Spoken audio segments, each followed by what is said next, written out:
Sigue la información en nuestra franja de esta tarde en France 24. Mi nombre es Ángela Gómez. Aquí están los titulares. En esta jornada, nuevos bombardeos de Israel sobre el Líbano dejaron 51 personas muertas y 223 heridas. Con este ataque son más de 600 las mujeres en el país vecino y las muertes en un momento en el que funcionarios del ejército israelí aseguran que se preparan para una incursión terrestre. En Gaza también continúan los ataques de Israel. Nuevos bombardeos en el centro y en el norte del enclave palestino impactaron varios edificios residenciales y el campo de refugiados de Nuseirat. Entre los fallecidos hay una mujer embarazada y 4 de sus hijos. Tenemos reporte de nuestro corresponsal. La guerra también es tema central de la Asamblea General de la ONU. El presidente de Francia, Emmanuel Macron, criticó en su discurso la invasión rusa a Ucrania y reiteró su apoyo a Kiev. Condenó además el ataque de Hamás del 7 de octubre y pidió un cese el fuego en el enclave palestino.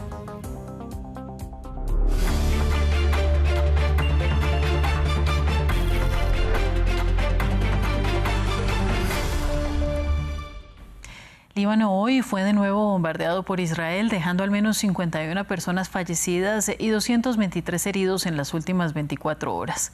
Son 3 días de ataques que ya suman más de 600 víctimas mortales en esta ofensiva contra el grupo Hezbollah, respaldado por Irán. Unas 90.000 personas han huido de sus hogares para intentar salvarse de las bombas. Veamos el informe de Maxime Plubinet. Escenas de confusión que recuerdan otras guerras a los libaneses. Nuevos ataques israelíes causaron decenas de muertos y centenares de heridos en el sur del Líbano, tras los 569 fallecidos en los ataques de lunes y martes, dejando a decenas de miles de damnificados. La ONU contabiliza a 90.000 desplazados internos desde el lunes, una crisis humanitaria que se suma a la existente desde el inicio de las tensiones en el sur del Líbano, dejando saturados a los centros de acogida. Muchas escuelas públicas se han convertido en centros de refugio. El número de escuelas ha llegado a 252 y el número de desplazados del sur en centros de refugio abiertos ha alcanzado las 27.000 personas. Algunos de los desplazados se fueron en carro hacia Siria, mientras que otros buscan alojarse en albergues o en casa de familiares más al norte. Fue muy difícil, sobreviví milagrosamente. Bombardearon un edificio a pocos metros. Mi casa fue alcanzada por la metralla. Escapé por la noche. Pero el riesgo de una escala hace temer a muchos que se extiendan los ataques más hacia Beirut. Mientras los ataques se extiendan por todo el Líbano, todo el país estará sometido a ellos. Incluso en Beirut se respira un ambiente de guerra. Por supuesto, estamos en guerra. Los enfrentamientos continuos entre el grupo militante libanés Hezbollah e Israel han alcanzado niveles inéditos desde el inicio del conflicto en octubre de 2023. Se trata del mayor desplazamiento interno del Líbano desde la guerra de julio en 2006. Y los ataques más mortíferos desde el fin de la guerra civil en el país del Cedro en 1990. Israel afirmó que Estados Unidos y Francia están trabajando en propuestas de alto al fuego, sin que se hayan logrado avances significativos. Tras las últimas horas de ataques, el jefe del ejército israelí afirmó que los bombardeos tienen el objetivo de preparar el terreno para entrar a territorio enemigo. Por ello, previamente conversamos con nuestra corresponsal en Beirut de Tel Bonet y le preguntamos sobre una posible incursión terrestre israelí. Bueno, pues ahora mismo es una situación muy delicada y el presidente del Parlamento, Navid Berri, ha dicho que estas últimas 24 horas van a ser muy críticas, precisamente después del anuncio del ejército israelí, que ha dicho que iba a movilizar más de 10.000 reservistas hacia el norte de Israel. Israel ya lleva tiempo diciendo que prepara una ofensiva terrestre y es por esa razón por la que primero ha estado llevando masivamente bombardeos en toda la zona del sur del Líbano con el objetivo de llevar esa operación terrestre. También se puede interpretar como que es un último empuje en este sentido, más bien psicológico, un golpe de efecto para Hezbollah, de alguna manera para que pueda al final aceptar un acuerdo político, para que pongan fin al conflicto en el sur del Líbano. Se está llevando a cabo también una serie de negociaciones. En estos momentos ha habido una reunión entre el presidente Biden y también el presidente Macron francés para intentar llevar un alto el fuego temporal. Se está hablando de que podría ser, porque es la única manera para poder por lo menos detener esta escalada en este momento, porque si no se detiene ante la situación actual la cantidad de muertos, la destrucción infinita, ¿no?, que está habiendo en el sur del Líbano, porque es muchísimos los edificios que han sido destruidos, porque Israel dice que que todos esos almacenes de armas están dentro de los edificios civiles. Entonces es la única manera que haya ahora mismo un alto el fuego temporal, tanto en Gaza como en el sur del Líbano, para poder un poco pues que haya una desescalada y no haya al final pues esa guerra total entre Hezbollah y Israel. Asesinar a comandantes de Hezbollah no pondrá al grupo de rodillas. Esa fue la reacción del líder supremo de Irán, el ayatolá Ali Jamenei, a propósito de los ataques israelíes a importantes figuras del movimiento respaldado por la República Islámica en los últimos días.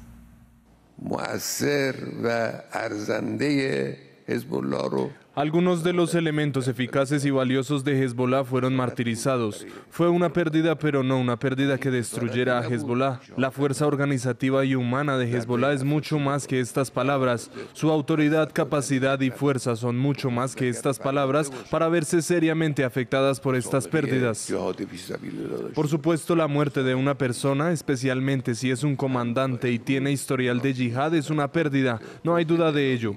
Por lo tanto, han ganado hasta ahora y por la gracia y el poder de Dios. La victoria final en esta batalla pertenece a la resistencia y al frente de Hezbollah. En la franja de Gaza, un camión arribó desde Israel cargando 88 cuerpos de personas palestinas para ser enterrados. Sin embargo, el Ministerio de Salud gazatí se negó a recibirlos e instó al gobierno a esclarecer las identidades de los fallecidos y las causas y lugares de sus muertes. La Cruz Roja Internacional, a través de un comunicado, recalcó que el derecho humanitario internacional subraya el trato respetuoso con los restos civiles muertos en conflictos. Hay al menos 10.000 gazatíes desaparecidos, según organismos locales. Ramiro Cuevar Verena nos amplía. Cuerpos de muertos palestinos regresan a Gaza. A través de un paso fronterizo controlado, Israel envió los restos de 88 gazatíes. Familias acudieron desesperadas para averiguar si alguno se trataba de sus hijos desaparecidos, pero los cuerpos enviados por Israel no estaban identificados. Miren, son cadáveres que están siendo arrojados. Se los tiran a la gente, los dejan tirados en la calle y sus familias no pueden identificar sus cuerpos. Aquí está el camión, los cuerpos están dentro, no podemos verlos. ¿Dónde están los países árabes? Que vengan y lo vean. A los países árabes no les importa. Si fueran sus hijos, ¿lo aceptarían? El Ministerio de Salud del enclave se negó a recibir el contenedor por falta de detalles. En tanto, le solicitó a la Cruz Roja que exija a Israel que esclarezca las identidades de los cuerpos y dónde murieron. La organización humanitaria, mediante un comunicado, resaltó que no estuvo involucrada en la entrega de los cadáveres y que el derecho internacional humanitario obliga a un trato respetuoso y bien gestionado con las personas fallecidas en conflictos. Reiteramos que todas las familias tienen derecho a recibir noticias de sus seres queridos y a enterrarlos con respeto y de acuerdo con sus tradiciones. El Servicio de Emergencia Civil, que se encarga de encontrar a personas desaparecidas en Gaza, afirmó que alrededor de 10.000 casos fueron registrados en lo que va de la invasión israelí.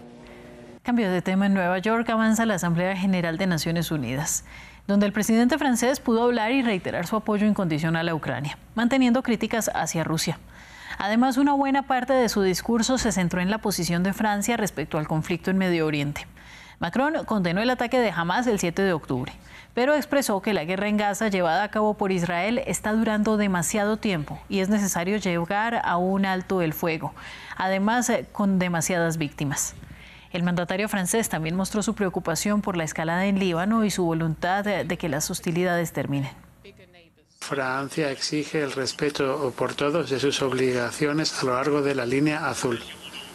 Así que vamos a trabajar para abrir una vía diplomática indispensable para salvar a la población civil e impedir una explosión regional. No puede haber guerra en el Líbano. Por eso, hacemos un llamado enérgico a Israel a que cese en su escalada en el Líbano y a Hezbollah a que cese en sus disparos contra Israel. Pedimos con fuerza a quienes prestan ayuda a ello a que dejen de hacerlo. Vamos a América Latina. En México se concretaron cambios constitucionales que aumentan la presencia de las Fuerzas Armadas en la vida pública y que conducen a una militarización de la seguridad pública. Pese a recomendaciones en contrario de organismos internacionales, la propuesta enviada por López Obrador se aprobó en el Senado con el voto de un opositor que se unió al oficialismo. Los detalles con nuestro corresponsal Mario Carbonell. El Senado de la República aprobó una reforma para transferir la Guardia Nacional bajo la jurisdicción de la Secretaría de la Defensa Nacional. Esta modificación constitucional establece que los elementos de la Guardia no pueden ser civiles y deben ser militares, los cuales estarán facultados para llevar a cabo, bajo la conducción del Ministerio Público, tareas de investigación de delitos. Además, se abre la vía para que las Fuerzas Armadas puedan realizar de manera permanente no solo tareas de combate a la criminalidad, sino cualquier labor de índole civil que la ley le permita. Esta aprobación se dio pese a las reiteradas advertencias, incluso la víspera, de organismos de derechos humanos como Human Rights Watch, Amnistía Internacional e incluso relatores especiales de la ONU que alertan que militarizar la seguridad pública conlleva riesgos contra los derechos humanos, pues se pueden aumentar las detenciones arbitrarias, la tortura y las ejecuciones extrajudiciales. La oposición en el Senado cuestionó que los partidos que se dicen de izquierda apoyen esta militarización. Incluso recordaron que el propio López Obrador, cuando fue candidato, estaba en contra de que los militares estuvieran en las calles y hoy envía esta iniciativa con el argumento de que la disciplina militar es indispensable para que la Guardia no se corrompa. Además, el oficialismo argumenta que mientras el comandante supremo de las Fuerzas Armadas sea el presidente, es decir, un civil, no hay riesgo de militarización. Esta polémica reforma, una vez aprobada en el Congreso, pasará al aval de los congresos estatales para que pueda entrar en vigor. Hasta aquí el informativo. Siga en France 24 y france24.com.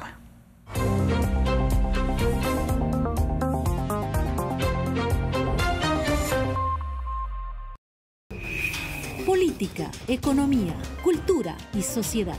Todo lo que pasa en África está en France 24. Reportajes, corresponsales, invitados, análisis. Una visión global de los desafíos del continente y su diáspora global. Acompáñenme en África 7 días por France 24 y france24.com.